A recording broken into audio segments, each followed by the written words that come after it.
الحمد لله رب العالمين والصلاة والسلام على أشرف الأنبياء والمرسلين أما بعد رب زدني علما رب زدني علما رب زدني علما اللهم إني أسألك الهدى والتقى والعفاف والغنى یا مقلب القلوب ثبت قلبی علی ذکرک۔ سب سے پہلے میں اپنا کچھ مختصر سا تعارف کروا دیتا ہوں۔ میرا نام حافظ صبیح الرحمن ہے اور بیسیکلی ویسے میرا تعلق لاہور شہر شالامار باغ باغبان پورہ علاقے سے ہے، اور فی الحال رہائش جو ہے وہ اسلام آباد میں اسلامک یونیورسٹی میں، وہاں سے میں اصول الدین کر رہا، بی ایس اصول الدین۔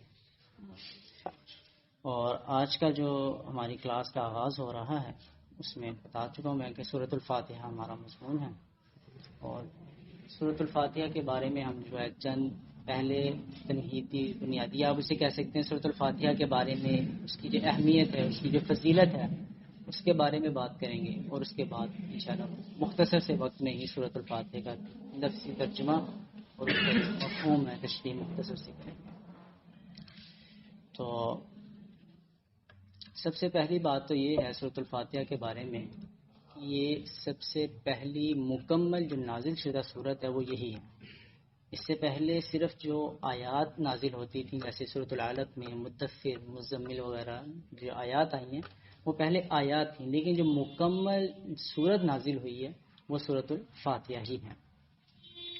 اور اس کے بعد دوسری بات یہ ہے کہ سورۃ الفاتحہ کی عظمت کے حوالے سے اگر ہم بات کریں تو قرآن مجید ہی سے ہمیں اس کی دلیل ملتی ہے، جیسے کہ سورۃ الحجر میں ہے وَلَقَدْ آتَيْنَاكَ سَبْعًا مِنَ الْمَثَانِي وَالْقُرْآنِ الْعَظِيمِ، کہ ہم نے آپ صلی اللہ علیہ وسلم کو 7 آیات دیں جو بار بار دہرائی جاتی ہیں، اور قرآن عظیم دی۔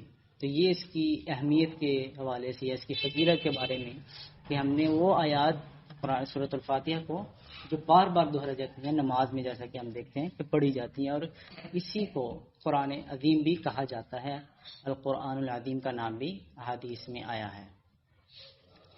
اس کے بعد ایک صحابی ہیں ابی بن کعب رضی اللہ عنہ، اور صحابہ کرام رضوان اللہ علیہم اجمعین میں جو قرات کے یا قرآن کو خوبصورت پڑھنے کے حوالے سے جو بڑے قراء کہہ سکتے ہیں ان میں سے یہ ایک ہیں۔ ان سے اللہ کے رسول صلی اللہ علیہ وسلم نے سوال کیا کہ میں تمہیں کوئی ایسی سورت تلقین کروں جو آج سے پہلے نہ تو تورات میں نازل ہوئی، نہ انجیل میں، نہ ہی قرآن مجید میں، نہ زبور میں، جتنی بھی کتابیں تھیں ان میں اس سے پہلے یہ سورت نہیں ہے، کیا میں تمہیں اس سورت کا تلقین کروں؟ تو صحابی کہتے ہیں جی ضرور کریں۔ تو اللہ کے رسول نے فرمایا، پھر اس سے دوبارہ سوال کرتے ہیں کہ تم نماز میں کیا پڑھتے ہو؟ تو وہ کہتے ہیں جی سورۃ الفاتحہ کی تلاوت شروع کر دیتے ہیں، الحمدللہ رب العالمین۔ تو اللہ کے رسول صلی اللہ علیہ وسلم فرماتے ہیں کہ یہی وہ سورت ہے جو نہ تو آج سے پہلے تورات، انجیل، زبور اور نہ ہی قرآن مجید میں نازل ہوئی۔ اس کے بعد اس کے سورۃ الفاتحہ کے بہت سے نام ہیں۔ ایک تو نام جو عام مشہور نام ہے وہ الفاتحہ، اور اس کا معنی ہوتا ہے کھولنے والی، افتتاح کرنے والی، قرآن مجید کا آغاز کرتی ہے، کھولتی ہے، اس کا افتتاح کرتی ہے۔ اور اسی طرح جو ہے قرات بھی اسی سے آغاز ہوتی ہے، نماز میں جو ہم قرات کرتے ہیں تو اس کا آغاز بھی الفاتحہ، سورۃ الفاتحہ کے ساتھ ہی کیا جاتا ہے۔ اور اس سورت کو ام القرآن بھی کہا گیا، قرآن کی ماں مطلب کہ جڑ، بنیاد، اور اساس القرآن بھی کہا گیا، جیسے کہ ہم معنی الفاظ ہیں، ٹھیک ہے۔ تو اسی طرح اس سورت کا ایک نام ہے الکافیہ۔ الکافیہ یعنی انسان کی رہنمائی کرنے والی، کفایت کرنے والی سورت، جو انسانوں کی رہنمائی کے لیے کافی ہو، یہ اس سورت کا ایک نام ہے۔ اور اس طرح اس سورت کو شافیہ بھی کہا گیا۔ آپ کو معلوم ہوگا کہ یہ سورت شفا بخشنے والی، اس میں شفا ہے۔ اچھا، شفا 2 طرح کی ہے، ایک شفا روحانی ہے اور ایک جسمانی ہے۔ تو جسمانی شفا بھی اس صورت کے اندر موجود ہے، احادیث سے یہ بات ثابت ہے۔ اور اس طرح قرآن مجید بھی شفا ہے، سورۃ الفاتحہ بھی اپنی جگہ ایک شفا ہے، اس کا ایک باقاعدہ نام ہے، اور اس کے علاوہ باقی قرآن مجید بھی ایک ہے اپنی جگہ شفا ہے، جیسے کہ اللہ تعالیٰ کا ارشاد ہے یا ایھا الناس قد جاءتکم موعظۃ من ربکم وشفاء لما فی الصدور، ہم نے تمہیں وہ نصیحت عطا فرمائی تمہارے رب کی طرف سے اور اس میں شفا بھی ہے تمہارے سینوں میں۔ اس کے بعد اس کے اور بہت سے نام ہیں، جیسے الرقیہ، دم، اس کے بارے میں ایک قصہ ہے، میں آپ کو طویل حدیث ہے مختصر سے بیان کر دیتا ہوں کہ ایک صحابی جو ہے تھے، وہ صحابہ کی جماعت جا رہی تھی، تو وہاں سے ان کا گزر ہوا اور ان کو کھانے کی ضرورت تھی، انہوں نے وہاں کے جو علاقہ تھا وہاں سے ان سے کھانے کی طلب کی، انہوں نے منع کر دیا، تو صحابہ جا رہے تھے، وہاں کا جو بادشاہ تھا اس کو کسی زہر نے، جو سردار تھا اس کو ڈس لیا، تو وہ پھر آئے صحابہ کی جماعت کے پاس کہ ہمارے سردار کو جو ہے اس طرح سے زہر ہو گیا، تو کیا تم میں سے کوئی دم کر سکتا ہے؟ تو ایک صحابی نے کہا جی ہم کر دیتے ہیں، تو ہم اس کے بدلے جو ہے تم سے یہ بکری کی جو ہے طلب کرتے ہیں، تو انہوں نے پھر دم کیا، تو بعد میں اللہ کے رسول صلی اللہ علیہ وسلم کے سامنے یہ واقعہ بیان کیا گیا، تو اللہ کے رسول نے فرمایا کہ تم نے صحیح کیا، تمہیں کیسے معلوم ہوا کہ یہ صورت جو ہے دم بھی کرتی ہے، شفا بھی ہے اس میں؟ تو اسی طرح جو ہے اس کے دم ہونے کے بارے میں اس کا ایک نام الرقیہ بھی ہے، اور اسی طرح الصلاۃ، جو ابھی میں نے پہلے شروع میں بتا دیا کہ اس کا ایک نام باقاعدہ الصلاۃ بھی ہے، کہ اس کو نماز قرار دیا، حدیث قدسی ہے جس میں الفاظ آتے ہیں قسمت الصلاۃ بینی و بین عبدی، کہ میں نے نماز کو اپنے اور اپنے بندے کے درمیان تقسیم کر دیے نصفین، دو حصوں میں، تو وہاں پہ سورۃ الفاتحہ کا ذکر ہے اور اس کو الصلاۃ کہا گیا، نماز کہا گیا۔ اس کے بعد جو ہے اس سورت کے یہ کچھ نام ہیں تھے، اور اس سورت کا جو اسلوب ہے اور انداز ہے، اس سورت کا جو اسلوب و انداز، ویسے تو اللہ تعالیٰ کا کلام ہے، قرآن مجید ہے، لیکن اس کا ایک اسلوب اور انداز باقی قرآن سے تھوڑا مختلف ہے، اور اس کا انداز جو ہے وہ دعائیہ ہے، اس میں دعا کی جاتی ہے، یہ ایک دعائیہ انداز میں سورۃ الفاتحہ ہے۔ اگر ہم اس کو دیکھیں، پہلے اللہ تعالیٰ کی تعریف بیان کی جا رہی ہے، الحمدللہ رب العالمین الرحمن الرحیم مالک یوم الدین، اللہ تعالیٰ کی تعریف ہے، حمد و ثنا ہے، بزرگی ہے، اور اس کے بعد جو ہے ایاک نعبد و ایاک نستعین، ہم تجھی سے مدد طلب کرتے ہیں، تو یہ دعا کا طریقہ کار ہے، ٹھیک ہے۔ تو یہ جو ہے نا، اس میں اس کا ایک نام یہ بھی ہے کہ تعلیم مسئلہ، یعنی کہ آپ کو کسی مسئلے کے بارے میں تعلیم دی جا رہی ہے کہ تم نے دعا کس طرح کرنی ہے، اس کی تعلیم دی جا رہی ہے کہ دعا کرنے کا طریقہ کار کیا ہے، وہ بتایا جا رہا ہے کہ پہلے اللہ تعالیٰ کی تعریف بیان کرو، حمد و ثنا بیان کرو، بزرگی بیان کرو، اللہ تعالیٰ کی کبریائی بیان کرو، اور اس کے بعد جو تم دعا کرنا چاہ رہے ہو وہ کرو، طلب کرو، تو یہ ایک دعا کرنے کا طریقہ ہے، تو اس کا ایک نام یہ بھی ہے اس طرح سے، اور یہی اس کا جو ہے اسلوب ہے اور انداز ہے۔ اس کے بعد جو ہے یہ جب بندہ اس صورت میں دعا کرتا ہے اہدنا الصراط المستقیم، کہ ہمیں سیدھے راستے کی طرف ہماری رہنمائی فرما، تو اس کے بعد پورا قرآن مجید جو ہے یہ اس دعا کا جواب دعا ہے، دعا کا جواب ہے کہ جو تم نے طلب کیا ہے سیدھے راستے کی طرف رہنمائی، اس کا یہ جواب ہے، اور اس کا آغاز کہاں سے کیا جا رہا ہے؟ الف لام میم ذالک الکتاب لا ریب فیہ، کہ اس کتاب میں کوئی شک نہیں ہے، اب تمہیں جو جواب دیا جا رہا ہے تو اس میں کوئی شک نہیں ہے، تمہیں پتہ ہونا چاہیے کہ جو ہم تمہیں اب جس راستے کی طرف رہنمائی کر رہے ہیں وہ راستہ، اس میں کوئی شک نہیں ہے، وہ سیدھا راستہ، جو دعا ہے اس کا جواب جو ہے پورا باقی قرآن مجید ہے۔ اس کے بعد یہ جو صورت ہے نماز کا لازمی جز ہے، نماز کا جو ہے حصہ ہے۔ اچھا، اس میں یہ ہے کہ امام بخاری اور امام مسلم کی صحیح حدیث ہے، ان کی جو کتاب ہے صحیح مسلم اور صحیح بخاری، اس میں یہ دونوں کتابوں میں یہ روایت موجود ہے دونوں ائمہ سے کہ لا صلاۃ لمن لم یقرأ بفاتحۃ الکتاب، کہ اس شخص کی کوئی نماز نہیں جس نے سورۃ الفاتحہ کو نہ پڑھا۔ اچھا، اس کے بعد یہ ہے کہ اس مسئلے میں کوئی اختلاف نہیں پایا جاتا کہ سورۃ الفاتحہ کے بغیر نماز ہوتی ہے کہ نہیں ہوتی، وہ مسائل جو ہیں اختلاف جو ہیں ان کو بھی آگے ذکر کریں گے ابھی ہم، لیکن یہ اس بات پر سب کا اتفاق ہے کہ سورۃ الفاتحہ کے بغیر نماز نہیں ہے، کیونکہ یہی نماز ہے، حدیث قدسی میں آگے جیسا کہ میں نے بتایا پہلے، تو اس بارے میں کسی کا اختلاف نہیں ہے کہ سورۃ الفاتحہ کے بغیر نماز ہوتی ہے کہ نہیں ہوتی، سورۃ الفاتحہ نہیں پڑھی نماز نہیں ہے۔ ٹھیک ہے جی. یہ حدیث میں نے آپ کو بیان کر دی صحیح بخاری صحیح مسلم میں. اور صحیح بخاری کے بارے میں کیا ہے کہ کتاب اللہ کے بعد جو صحیح کتاب ہے وہ صحیح بخاری ہے. اس کے بعد اب اختلاف کی طرف اگر ہم آئیں تو سب سے پہلا جو اختلاف ہمارے سامنے آتا ہے نماز کے حوالے سے تو وہ یہ ہے کہ اس میں 3 آراء پائی جاتی ہیں. سورۃ الفاتحہ نماز میں پڑھنے کے حوالے سے 3 آراء ہیں. پہلی جو رائے ہے وہ یہ ہے کہ جہری نماز ہو یا سری، یعنی کہ آپ کہہ لیں جہری رکعت ہے یا سری رکعت ہے، جس میں امام باجماعت جو ہے امام قرات کر رہا ہے جہری رکعت میں، اور ایک قرات ہے سری رکعت میں جس میں امام بھی قرات کر رہا ہے اور باقی بھی. تو جہری رکعت ہو یا سری رکعت ہو ان دونوں میں سورۃ الفاتحہ نہ پڑھی جائے بلکہ امام کی پیروی کی جائے. ایک یہ رائے ہے کہ امام کی فاتحہ مقتدیوں کی فاتحہ ہے، ایک رائے یہ ہے. دوسری اس کے بالکل برعکس ہے کہ چاہے جہری ہو چاہے سری ہو دونوں میں جو ہے قرات لازمی کرنی ہے. ایک یہ رائے، یہ دونوں ایک اپوزٹ آراء جو ہیں. ایک درمیانی رائے بھی ہے امام احمد بن حنبل کی کہ جہری رکعات ہے تب آپ امام کی جو قرات ہے سورۃ الفاتحہ کی اس کو سنیں، لیکن جب سری رکعات ہیں تو آپ پڑھیں کیونکہ اس میں آپ اس کی قرات جو ہے امام کی نہیں سن رہے. یہ ایک درمیانی رائے ہے. اچھا اس میں اور یہ تینوں آراء ہیں تینوں جو اختلاف پائے جاتے ہیں ان تینوں میں جو ہے دلائل اپنے اپنے موجود ہیں تینوں آراء رکھنے والے لوگوں کے پاس فقہا کے پاس. تو اچھا اس میں اب تھوڑی سی گفتگو کر لیتے ہیں کیونکہ اب یہ ایک نا کلاس کا ماحول ہے. یہ ایک اس طرح سے درس تدریس والا وہ نہیں ہے جیسا سے خطیب جمعے میں خطبہ دے رہا ہے. تو اس میں ہم آپس میں گفتگو کر سکتے ہیں. اس میں ایسا ماحول نہیں ہے کہ آپ نے ایک صحیح بات کو ہی سامنے رکھتے ہوئے بات کرنی ہے مختصر سی اور جو بات ہے بس وہ بیان کر دی اور بات اگلے تک پہنچا. لیکن یہ کلاس ہے اس میں ہم ڈسکس کریں گے کہ معاملہ کیا چیز ہے. تو جو اجتہاد ہوتا ہے نا، جو اگر کوئی مسئلے میں اختلاف کیا جاتا ہے جلیل القدر جو ائمہ ہیں ہمارے، اب یہ جو اختلاف ہے یہ پیچھے سے شروع سے چلتا آ رہا ہے. ایسا نہیں ہے کہ ابھی اختلاف آیا گیا ہے، یہ شروع سے ہے.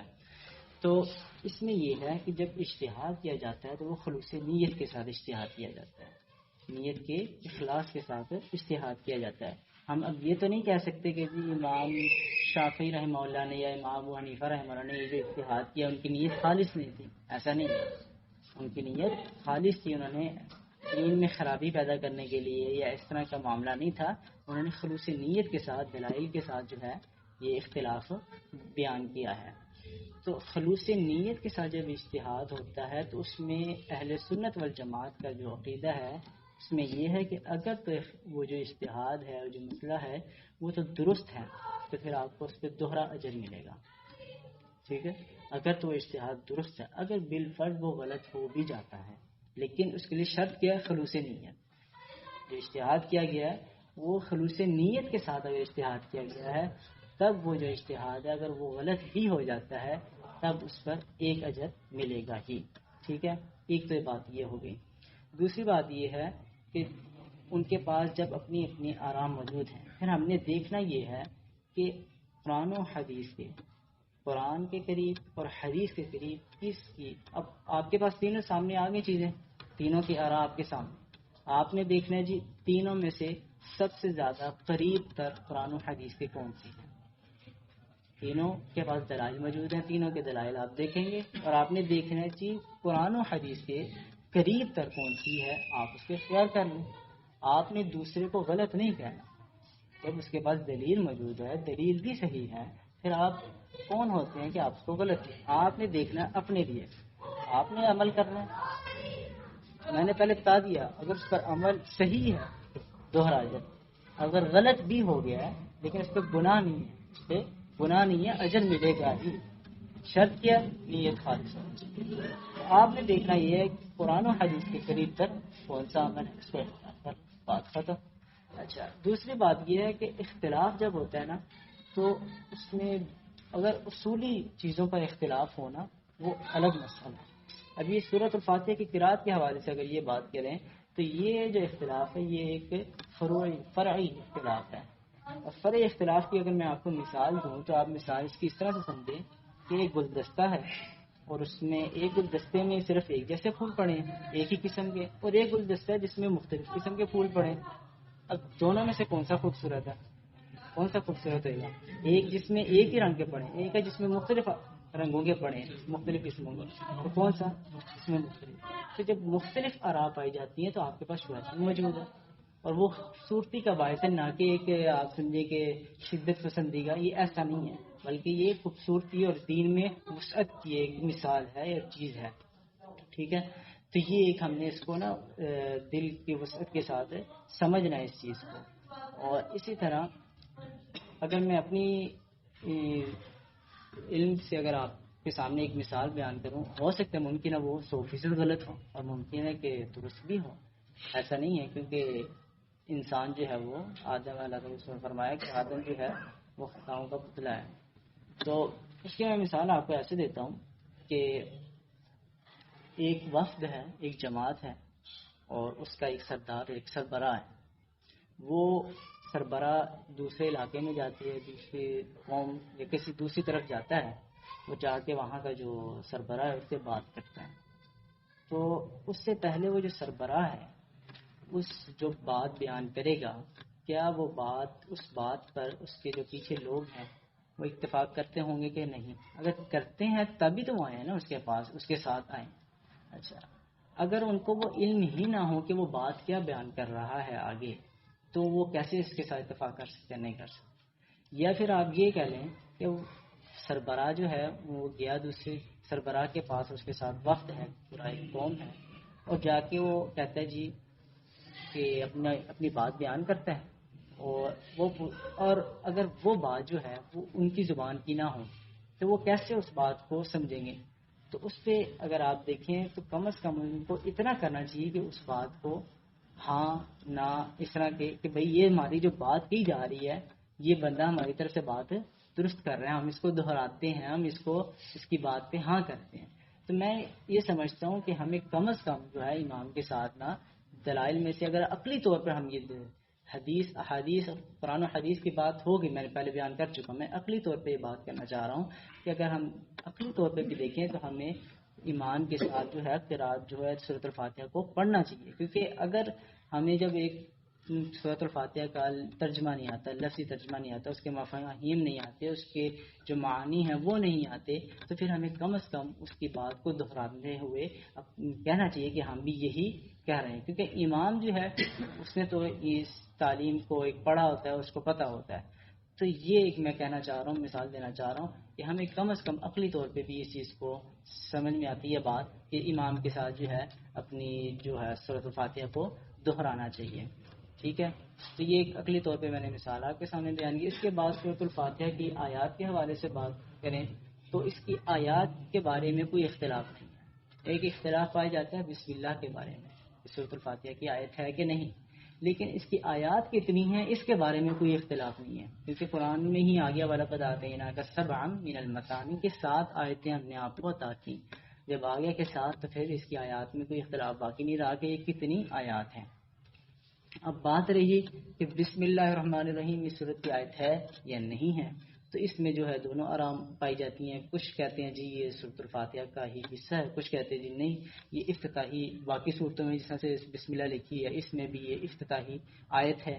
تو دونوں کے جو ہیں دلائل موجود ہیں، لیکن جو راجح بات ہے وہ یہی ہے کہ یہ بسم اللہ کے ساتھ جو ہے وہ نہیں، یہ اس کا سورۃ الفاتحہ کا حصہ نہیں ہے. کیونکہ حدیث قدسی اگر ہم دیکھیں جس کا میں پہلے ذکر کر چکا ہوں قسمت الصلاۃ بینی و بین عبدی، تو وہ حدیث قدسی ہے اور اس میں اللہ تعالیٰ جب بیان کرتے ہیں کہ آگے الفاظ ہیں حدیث کی کہ بندہ کہتا ہے الحمدللہ رب العالمین، تو وہاں پہ اگر ہم اس حدیث کو دیکھیں تو وہاں پہ بسم اللہ کا ذکر نہیں ملتا.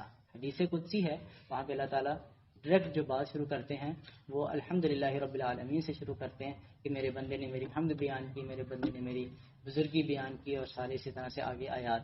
یہ وہاں پہ اب اس میں بسم اللہ کا ذکر ہمیں نہیں ملتا، تو وہاں سے وہ حدیث قدسی بھی ہے تو ہمیں وہاں سے یہ چیز راجح معلوم ہوتی ہے کہ یہ سورۃ الفاتحہ کا حصہ نہیں ہے. باقی آراء دونوں موجود ہیں، ان کے پاس بھی دلائل ہیں، تو اس میں اختلاف راجح بات کی معلوم ہوتی ہے. اس کے بعد تیسری بات آٹھویں بات یہ ہے کہ یہ سورۃ الفاتحہ کے نا 3 حصے ہیں بنیادی طور پر. سورۃ الفاتحہ کے بنیادی طور پر 3 حصے ہیں. ایک حصہ ہے جس میں آپ کہہ لیں کہ، اور اگر ہم اس کو گرامر کے اعتبار سے بھی دیکھیں نا، عربی گرامر لغت کے اعتبار سے بھی دیکھیں تو عربی لغت کے اعتبار سے بھی اس کے 3 حصے بنتے ہیں. تو پہلا حصہ ہے جس میں الحمدللہ رب العالمین الرحمن الرحیم مالک یوم الدین. تو یہ گرامر کی روح سے اگر ہم دیکھیں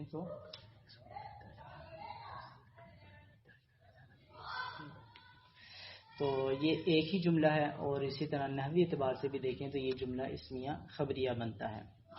تو یہ اس کے بات کو میں مختصر کرتا ہوں، بھائی کہنا ٹائم ہمارے پاس کم ہے تو بات جو ہے طویل ہوتی جا رہی ہے. تو اس کے اس طرح سے 3 حصے بنتے ہیں. پہلے حصے میں الحمدللہ رب العالمین الرحمن الرحیم مالک یوم الدین. اس کے بعد جو مرکزی آیت جسے ہم کہتے ہیں ایاک نعبد و ایاک نستعین، یہ ایک الگ جملہ ہے، اور اس کے بعد جو آیات ہیں وہ ایک الگ جملہ گرامر کے اعتبار سے بھی اور موضوع کے اعتبار سے بھی الگ ایک حیثیت رکھتے ہیں. اس کے بعد سورۃ الفاتحہ کے بارے میں جو باتیں ہم کر رہے ہیں اس میں آخری بات یہ ہے کہ آمین کے بارے میں. تو آمین کہنا یہ بالاتفاق سب کے ہاں کہنا جو ہے مسنون. اختلاف اس میں پایا جاتا ہے کہ جہری کہا جائے کہ سری کہا جائے. کہنے میں کوئی اختلاف نہیں ہے کہ کہنا مسنون ہے کہ نہیں. تو یہ مسنون ہے، اس میں سب کا اتفاق ہے. تو بات یہاں پہ بھی وہی ہے کہ سب کے پاس جو ہے دلائل موجود ہیں اور سب نے خلوص نیت کے ساتھ جو ہے دلائل بیان کی ہیں. تو مختصر بات یہی ہے کہنا مسنون ہے، اور ہمارے لیے کافی یہی ہے کہ بات جو سامنے آگے کہنا مسنون ہے، سورۃ الفاتحہ پڑھنا لازمی ہے، بس بات ختم، پڑھنی ہے بات ختم. اب جہری اور سری والی جو اختلافات ہیں وہ اب ایک فرعی اختلافات بھی ہیں. ٹھیک ہے، تو اب ہم سورۃ الفاتحہ کا جو ہے آغاز کرتے ہیں. بسم اللہ الرحمن الرحیم. الحمدللہ رب العالمین. سب تعریفات یا ہر قسم کی تعریف اللہ رب العزت کے لیے خاص ہیں جو تمام جہانوں کا رب ہے. یہاں پہ رب جو پالنے والا ہے، پرورش کرنے والا ہے، خالق ہے، مالک ہے، مربی ہے، خبرگیری کرنے والا ہے، نگہبانی کرنے والا ہے. جب یہ سارے کام ایک ذات کرنے والی ہے تو تعریف بھی صرف اسی کی بجا لانی چاہیے. تو تمام قسم کی جو تعریفات ہیں، ہر قسم کی تعریفات جو ہیں چھوٹی بڑی جیسی مرضی، ہر قسم کی تعریف اللہ رب العزت کے لیے خاص ہے. اچھا، اس کے بعد الرحمن الرحیم. الرحمن اور پھر رحیم، تو یہ 2 الفاظ ہیں، اور اس کو اگر ہم عربی لغت کے اعتبار سے دیکھیں تو اس کو مبالغہ کہا جاتا ہے کہ اگر کسی چیز میں کوئی کمی واقع رہ جائے تو اس کمی کو پورا کرنے کے لیے جو بات دوبارہ کہی جاتی ہے، وہ کمی کو پورا کرنے کے لیے جو لفظ لائے جاتے ہیں تو وہ عربی گرامر میں مبالغہ کہلاتی ہے. کہ کہیں ایسا نہ ہو تم سمجھو کہ صرف اللہ تعالیٰ معاف کرنے والا، بخشش کرنے والا، مہربان کرنے والا، ایسا نہیں ہے. بہت کرنے والا ہے، بہت زیادہ، کسی قسم کی گنجائش ممکن نہیں ہے. اللہ تعالیٰ بہت مہربان ہے، بہت مہربان، نہایت رحم کرنے والا ہے. اس کے بعد مالک یوم الدین، اس دن کا مالک ہے، قیامت کے دن کا، بدلے کے دن کا مالک ہے. یعنی کہ اس دن کا مالک جس دن تمام لوگوں کو جمع کیا جائے گا، تمام نسلوں کو جمع کر کے ان سے حساب لیا جائے گا، ان کا حساب نامہ لایا جائے گا، ایک عدالت قائم ہوئے گی اور سارا معاملہ ہوگا، اور قیامت بدلہ دیا جائے گا. اور اس دن اللہ تعالیٰ فرمائیں گے لمن الملک اليوم، آج کس کی بادشاہی ہے؟ دنیا میں تو بہت سی بادشاہت کرتے رہے ہو، آج بتاؤ آج کون بادشاہ ہے؟ مالک یوم الدین، بدلے کے دن کا مالک ہے، قیامت کے دن کا مالک ہے. صرف وہ اللہ ذات اس دن مالک ہوگی اور کوئی مالک نہیں ہوگا. اللہ تعالیٰ پھر خود ہی ارشاد فرمائیں گے للہ الواحد القہار، کہ میرے لیے ہی، للہ اللہ کے لیے، الواحد جو اکیلا ہے، القہار غالب، صرف ایک غالب اللہ کے لیے ہے. اس کے بعد ایاک نعبد و ایاک نستعین، یہ آیت جو ہے مرکزی آیت ہے سورۃ الفاتحہ کے درمیان میں، مرکزی آیت ہے. اس میں جو ہے پہلے جب یہ سارا بیان کر دیا مالک یوم الدین، بدلے کے دن کا مالک ہے، تو بندہ کہتا ہے جی مالک کی طرف، جب اس دن کی ذات ایک اللہ ہے تو پھر ساتھ ہی کہتا ہے ایاک نعبد، میں صرف تیری عبادت کرتا ہوں، مجھے بچا لی اس دن، میں صرف تیری ہی عبادت کرتا ہوں. و ایاک نستعین، اور تجھ ہی سے مدد طلب کرتا ہوں. یہاں پہ ایک بات مختصر بیان کر دوں کہ یہاں پہ ایاک نعبد، میں تیری ہی عبادت کرتا ہوں. یہاں پہ سورۃ الفاتحہ میں نے پہلے بتایا یہ دعائیہ اسلوب ہے، دعائیہ انداز ہے، تو یہ دعا بھی ہے. تو جب دعا کی بات کی جائے تو حدیث میں آتا ہے کہ الدعاء هو العبادہ، کہ دعا ہی عبادت ہے. تو دعا جب اللہ تعالیٰ ایک عبادت ہے، اور عبادت جو ہے وہ اللہ تعالیٰ کے لیے ہی خاص ہے. ایاک نعبد، ایاک جو لفظ ہے نا، اس میں ایک معنی پایا جاتا ہے کہ خاص صرف تیری ہی، اور کسی کی نہیں، صرف تیری ہی میں عبادت کرتا ہوں، اور کوئی اس چیز کے لائق ہی نہیں ہے کہ میں اس کی عبادت کروں، صرف تیری ذات ہے. ایاک نعبد، صرف تیری ہی میں عبادت کرتا ہوں، و ایاک نستعین، اور صرف تیری ہی. یہاں پہ پھر وہ ایاک نستعین، مدد طلب کرنا بھی صرف اللہ تعالیٰ کے لیے خاص ہے، کہ اللہ تعالیٰ سے ہی صرف مدد طلب کی جا سکتی ہے. تو دعا کی بات کر رہا ہوں. دعا جب اللہ تعالیٰ ایک عبادت ہے، اور صرف عبادت جو ہے اللہ تعالیٰ کی جا سکتی ہے، تو دعا پھر کسی سے کروانا یہ کسی طرح جائز نہیں ہے. جب ایک کارڈ، مثال کے طور پہ میں آپ کو بیان کرتا ہوں، ایک اے ٹی ایم کارڈ ہے، وہ آپ کو پتہ ہے یہ استعمال ہوتا ہے اے ٹی ایم مشین میں. آپ اس کارڈ کو دروازہ کھولنے کے لیے، کسی اور کام کے لیے جو کارڈ سے کام ہوتا ہے اس میں استعمال کریں گے کہ فائدہ ہوئے گا نہیں. لیکن آپ اس کو اگر اس کی جگہ پر استعمال کریں گے تو فائدہ ہوئے گا. اللہ تعالیٰ نے دعا بندوں کو دی ہے، دعا کرو میرے سے، یہ تمہارا حق ہے، تم سے دعا کرو. تو جب اللہ تعالیٰ نے یہ ایک چیز دی، عطا کی ہے، اور جب اس کو ہم کہیں اور استعمال کریں گے تو اس کو فائدہ نہیں. تو اس کو استعمال کرنے کی بھی جگہ ایک ہی ہے، اور وہ اللہ تعالیٰ سے دعا کی ہے اور کی جائے گی. تو یہ عبادت ہے، اور عبادت میں جو ہے اگر کسی کو شریک کیا جائے گا تو وہ شرک ہے، اور شرک اکبر ہے. عبادت میں شرک کرنا یہ شرک اکبر ہے. شرک کی دو اقسام ہوتی ہیں، شرک اصغر اور شرک اکبر. اور عبادت میں اگر کسی کو شریک کیا جائے تو یہ شرک اکبر ہے. اور اس کے بارے میں اللہ تعالیٰ نے فرمایا ان اللہ لا یغفر ان یشرک به ویغفر ما دون ذلک لمن یشاء، کہ میں شرک تو معاف نہیں کروں گا، اس کے علاوہ باقی جو بھی اگر کوئی گناہ گا تو میں بخش دوں گا. تو عبادت کے بارے میں دعا کے بارے میں کہنا چاہ رہا ہوں کہ دعا بھی ایک عبادت ہے، اور اس میں خصوصی ہمیں دھیان رکھنا چاہیے اور اس کا خیال رکھنا چاہیے. آگے اللہ فرماتا ہے سورۃ الفاتحہ میں ایاک نستعین، اور میں صرف تجھی سے مدد طلب کرتا ہوں. تو مدد طلب کرنے میں بھی صرف اللہ تعالیٰ سے مدد طلب کی جائے گی. ہاں یہ ہے کہ جن چیزوں میں اللہ تعالیٰ نے بندوں کے اختیارات دیے ہیں جو آپ کے کام آ سکتے ہیں، وہ ان کے پاس اختیار، اللہ تعالیٰ نے ان کو اختیار دیا ہے، وہ آپ کی مدد کر سکتے ہیں، ان میں ان کی مدد طلب کی جا سکتی ہے. مثال کے طور پہ میں کسی بھائی سے کہوں مجھے پانی لا دو تو وہ لا کے دے سکتے ہیں، اس کے اختیار میں ہیں.